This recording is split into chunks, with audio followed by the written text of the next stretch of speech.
To create sub domain in హోస్టింజర్లో sub domain అనేది ఎలా క్రియేట్ చేయాలి. జస్ట్ లాగిన్ అవ్వండి. లాగిన్ పైన క్లిక్ చేసిన తర్వాత మీ యూజర్ నేమ్ పాస్వర్డ్ అనేది ఇవ్వండి. యూజర్ నేమ్ పాస్వర్డ్ అనేది ఇచ్చిన తర్వాత మీరు ఏ మెయిల్ ఐడితో అయితే లింక్ చేసుకున్నారో ఆ మెయిల్ ఐడి త్రూగా లాగిన్ అవ్వండి.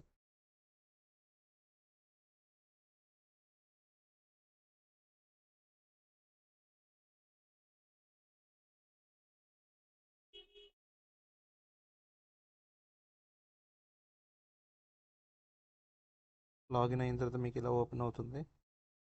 మెయిల్ ఐడి త్రూగా లాగిన్ అవ్వండి.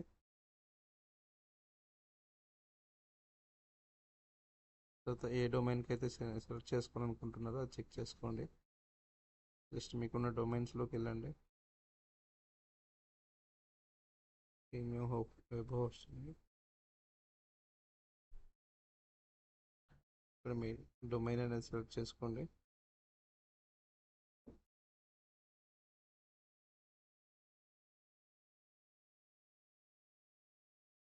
డొమైన్ నేమ్ సెలెక్ట్ చేసుకున్న తర్వాత జస్ట్ మీరు ఇక్కడ వెబ్సైట్లోకి వచ్చేసరికి వెబ్సైట్స్ అనేది ఉంటుంది. ఇక్కడ ఆటో ఇన్స్టాల్ పైన క్లిక్ చేసుకోండి. ఆటో ఇన్స్టాల్ పైన క్లిక్ చేసిన తర్వాత ఇక్కడ వర్డ్ ప్రెస్ అనేది ఉంది కదా, వర్డ్ ప్రెస్ పైన క్లిక్ చేయండి. ఇక్కడ చాలా జాగ్రత్తగా అబ్జర్వ్ చేయండి డొమైన్ నేమ్ అనేది ఏముందనేది. తర్వాత వెబ్సైట్కి సంబంధించిన టైటిల్ అనేది ఏమైనా ఇచ్చుకోండి. ఇక్కడ నేనైతే సబ్ డొమైన్ అనేది ఇస్తున్నా. సబ్ డొమైన్ ఇచ్చిన తర్వాత మెయిల్ ఐడి ఇవ్వండి రికవరీ కోసము. ఇక్కడ మీరు ఏదైనా సరే యూజర్ నేమ్ అనేది క్రియేట్ చేసుకోవచ్చు. ఇక్కడ పాస్వర్డ్ అయితే ఇవ్వండి ఏదైనా ఒకటి. నేనైతే ఏదో ఒక పాస్వర్డ్ ఇస్తున్నా.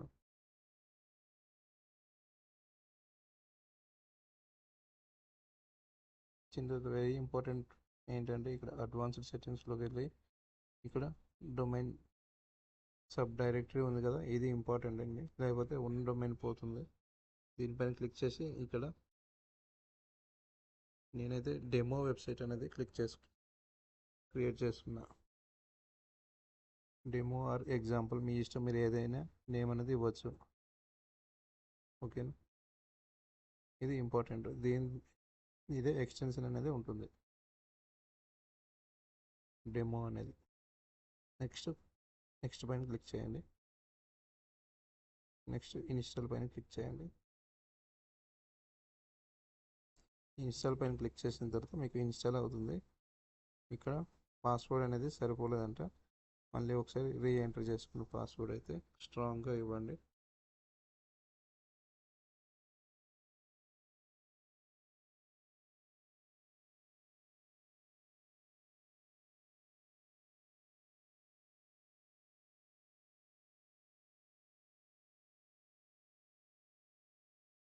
పాస్వర్డ్ ఇచ్చిన తర్వాత నెక్స్ట్ పైన క్లిక్ చేసి ఇన్స్టాల్ అనేది చెక్ చేసుకోండి ఒకసారి.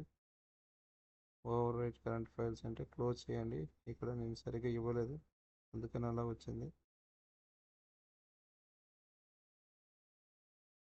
Sub domain, mail ID, user name, password,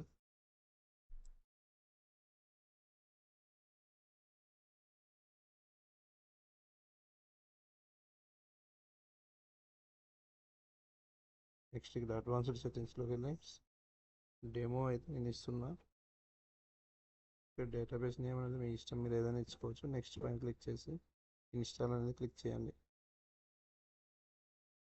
install పైన క్లిక్ చేసిన తర్వాత మీకు ఇలా వస్తుంది, ఇన్స్టాల్ అవుతుంది. మీరు యూజర్ నేమ్ పాస్వర్డ్ ఏదైతే ఇచ్చారో అది గుర్తుంచుకోండి.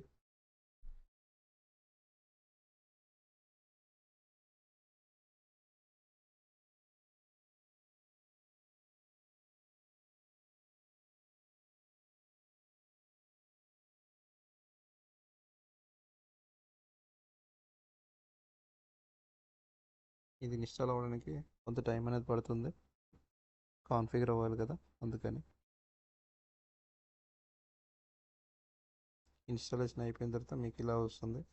ఇలా వచ్చిన తర్వాత మీరు ఇక్కడ అడ్మిన్ ప్యానెల్ పైన క్లిక్ చేసినట్టయితే డైరెక్ట్ వస్తుంది. ఇది వచ్చేసి హోస్టింజర్లో అయితే ఇలా వస్తుంది ఇంటర్ఫేస్ అనేది. ఒక్కొక్క హోస్టింగ్లో ఒక్కొక్కలా ఉంటుంది. అడ్మిన్ ప్యానెల్ పైన క్లిక్ చేసినట్టయితే ఇలా మీకు డైరెక్ట్ డెమో వెబ్సైట్ అనేది ఓపెన్ అయిపోతుంది.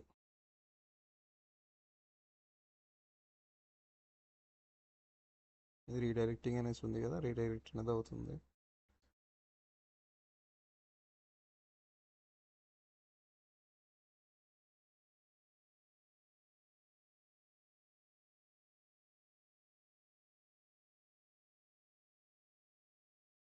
సర్వీసెస్ వచ్చేసరికి వెబ్సైట్లో ఏ ఇష్యూస్ ఉన్నా సరే సాల్వ్ చేస్తాం, ముఖ్యంగా వర్డ్ ప్రెస్ పరంగా అయితే. ఇప్పుడు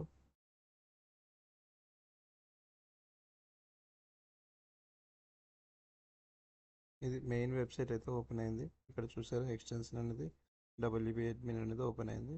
ఇక్కడ /డెమో అనేది ఓపెన్ చేసుకోవాలి మనమైతే. డెమో /WP-admin తర్వాత ఇక్కడ ఎంటర్ చేయండి.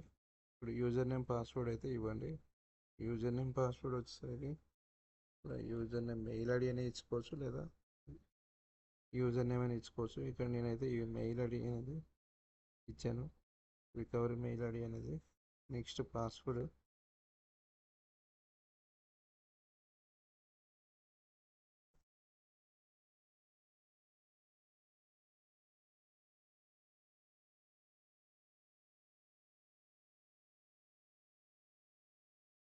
ఇలా మీకు ఇంటర్ఫేస్ అయితే వస్తుంది.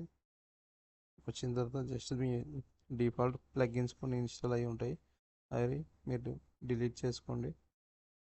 డిలీట్ చేయాలంటే ఫస్ట్ మీరు డీయాక్టివేట్లో చేయాల్సి ఉంటుంది.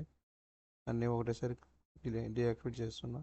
నెక్స్ట్ అన్నీ సెలెక్ట్ చేసుకొని జస్ట్ డిలీట్ పైన క్లిక్ చేసినట్టయితే అన్నీ డిలీట్ అయిపోతుంది.